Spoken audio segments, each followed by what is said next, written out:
Assalamualaikum warahmatullahi wabarakatuh. Alhamdulillah, alhamdulillahirabbil alamin. Wasta'inu ala umuri dunya waddin. Wassalatu wassalamu ala asrofil anbiya'i wal mursalin sayyidina wa maulana Muhammadin. Rabbi shrah li sadri wa yassir li amri wahlul 'uqdatam min lisani yafqahu qawli. Amma ba'du. Yang saya hormati Ibu-ibu Dharma Wanita Persatuan Kementerian Agama Kabupaten Ngawi. Marilah kita senantiasa memanjatkan puji syukur kehadirat Allah Subhanahu wa taala biqaulina alhamdulillahirabbil alamin. Karena pada saat ini kita masih diberi kesehatan, kekuatan iman, Islam dan ihsan, sehingga kita masih berjumpa dengan bulan suci Ramadan, bulan yang penuh berkah, dalam keadaan sehat walafiat. Dan tak lupa sholawat serta salam kita haturkan kepada junjungan Nabi besar Nabi Muhammad SAW. Semoga kita semuanya termasuk orang-orang yang mendapat syafaatnya, yaitu syafaat dunia maupun syafaat di akhirat. Amin Allahumma amin. Ibu-ibu yang dirahmati Allah, pada saat sekarang ini saya akan menyampaikan materi yang berjudul adalah Al-Quran adalah sebagai as-sifah. Kita tahu bahwa Al-Quran itu banyak sekali mempunyai nama-nama lain. Salah satunya adalah as-sifah, yang berarti adalah obat penyembuh. Seperti yang tercantum dalam Al-Quran surat Fussilat ayat 44 yang berbunyi Qul huwa lilladzina amanu hudaw wa shifa.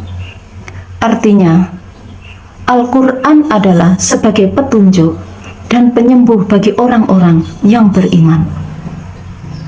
Dari ayat tersebut kita dapat menyimpulkan bahwa Al-Quran adalah sebagai penyembuh atau penyakit hati bagi manusia, baik yang berupa syahwat yang menghalangi manusia untuk berbuat kebaikan yang sesuai dengan syariat Islam, ataupun bisa perbuatan yang subhat yang dapat mengotori iman seseorang.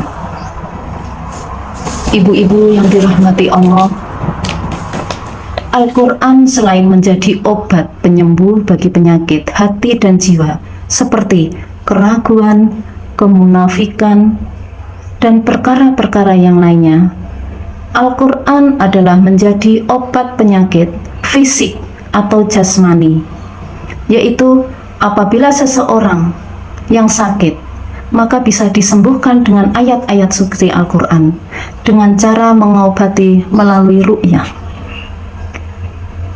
Ibu-ibu Dharma Wanita yang dirahmati Allah, saya akan sedikit menyampaikan sebuah kisah yang diambil dari Abu Sa'id Al-Khudri, menuturkan pada saat beberapa sahabat Rasulullah sedang melakukan perjalanan atau safar.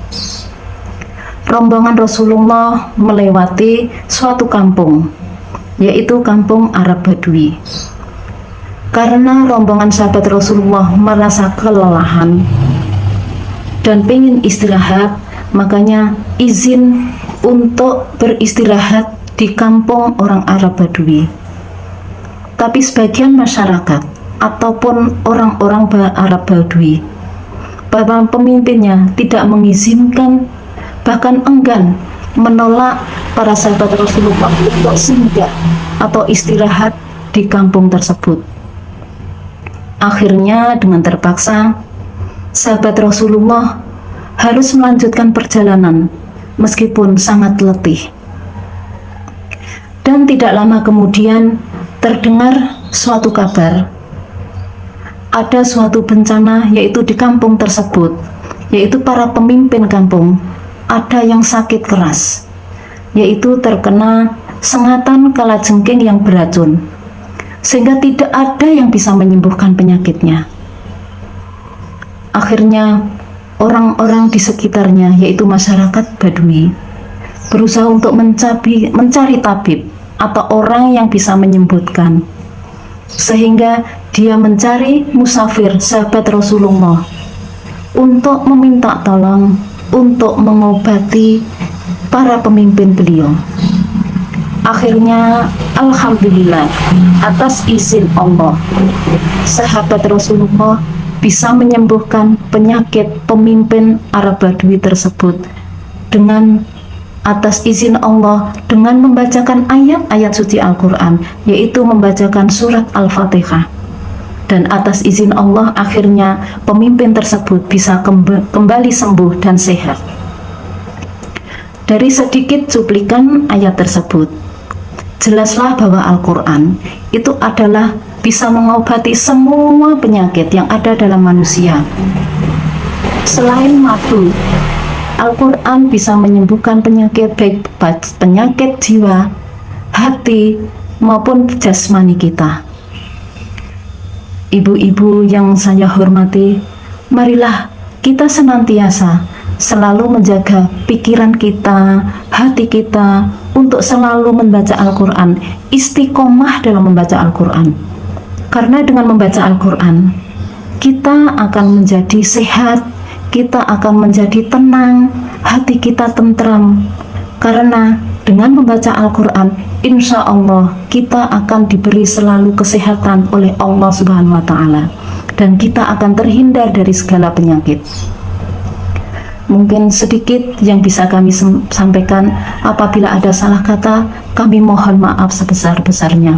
Wallahu muwaffiq ila aqwamit thoriq. Assalamualaikum warahmatullahi wabarakatuh.